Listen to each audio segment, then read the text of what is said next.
মদিনার অলিতে গলিতে চলছে আনন্দ উৎসব, ঘরে ঘরে বইছে অনাবিল খুশির জোয়ার। বাচ্চাদের জন্য প্রস্তুত করা হচ্ছে নতুন নতুন জামা কাপড়।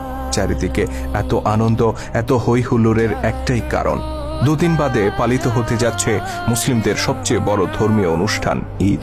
মদিনার ঘরে ঘরে যখন ঈদের খুশি, তখন হযরত ওমর রাদিয়াল্লাহু তাআলা আনহুর ঘরে দেখা গেল বিষণ্ণতা। তার ঘরে না ছিল বাড়তি কোনো উৎসব আয়োজন, না ছিল নতুন জামা তৈরির হিড়িক।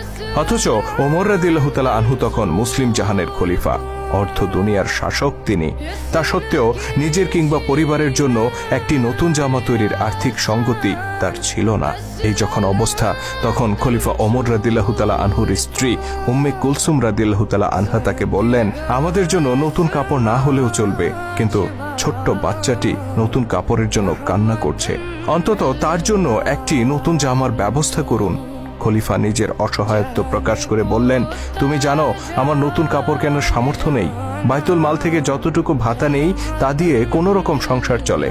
উম্মে কুলসুম রাদিয়াল্লাহু তাআলা আনহা তখন খলিফাকে পরের মাসের বেতন থেকে কিছু টাকা অগ্রিম নিয়ে বাচ্চাটিকে নতুন জামা কিনে দেওয়ার অনুরোধ করলেন। স্ত্রীর অনুরোধে খলিফা ওমর রাদিয়াল্লাহু তাআলা আনহু চিঠি লিখলেন রাসূল সাল্লাল্লাহু আলাইহি সাল্লামের আরেক প্রিয় সাহাবী আবু ওবাইদা রাদিয়াল্লাহু তাআলা আনহুর কাছে। আবু ওবাইদা তখন রাষ্ট্রীয় কোষাগার বাইতুল মালের দেখাশোনা করতেন। চিঠিতে খলিফা 1 মাসের অগ্রিম ভাতা চেয়ে অনুরোধ করলেন আবু ওবাইদা রাদিয়াল্লাহু তাআলা আনহুকে। সারা মুসলিম জাহানের খলিফা যিনি, অর্ধ পৃথিবীর শাসক যিনি, সেই ওমরের এমন চিঠি পেয়ে আবু ওবাইদা চোখের পানি ধরে রাখতে পারলেন না।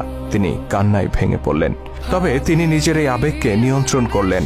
চিঠি বাহকের হাতে অগ্রিম বেতন না দিয়ে তিনি বরং আরেকটি চিঠি ধরিয়ে দিলেন। সেই চিঠি যখন হাতে পৌঁছল, খলিফা ওমর রাদিয়াল্লাহু তাআলা আনহু তা পড়তে শুরু করলেন। আমিরুল মুমিনিন, অগ্রিম বেতন বরাদ্দের জন্য দুটি বিষয়ে আপনাকে ফয়সালা দিতে হবে। প্রথমত, আগামী মাস পর্যন্ত আপনি বেঁচে থাকবেন কিনা।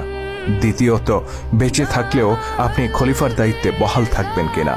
হযরত আবু ওবাইদা রাদিয়াল্লাহু তাআলা আনহুর এই চিঠি পাঠ করে হযরত ওমর রাদিয়াল্লাহু তাআলা আনহু অঝরে কাঁদতে শুরু করলেন। তিনি উপলব্ধি করলেন তিনি একা নন, বরং এই উম্মাহকে ন্যায়ের শাসন উপহার দেওয়ার জন্য আবু ওবাইদার মতো বহু বিশ্বস্ত সাহাবী আজও বেঁচে আছেন। ইনি সেই আবু ওবাইদা যার সম্পর্কে স্বয়ং আল্লাহর নবী বলেছিলেন, প্রত্যেক জাতির একজন বিশ্বস্ত অভিভাবক আছেন, আমার উম্মতের বিশ্বস্ত অভিভাবক হচ্ছে আবু ওবাইদা ইবনুল জাররাহ।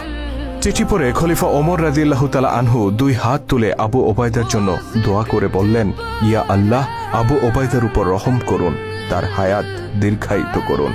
অতঃপর তিনি নিজের সন্তানের কাছে গিয়ে বললেন, আমি মুসলিমদের খলিফা, এ কথা সত্য, কিন্তু আমি তো রাষ্ট্রীয় সম্পদের মালিক নই, সকল সম্পদের মালিক সাধারণ মানুষ। শিশুটি পিতার আর্থিক অসচ্ছলতাকে মেনে নিল আর নতুন জামা পাওয়ার ইচ্ছা পরিহার করল।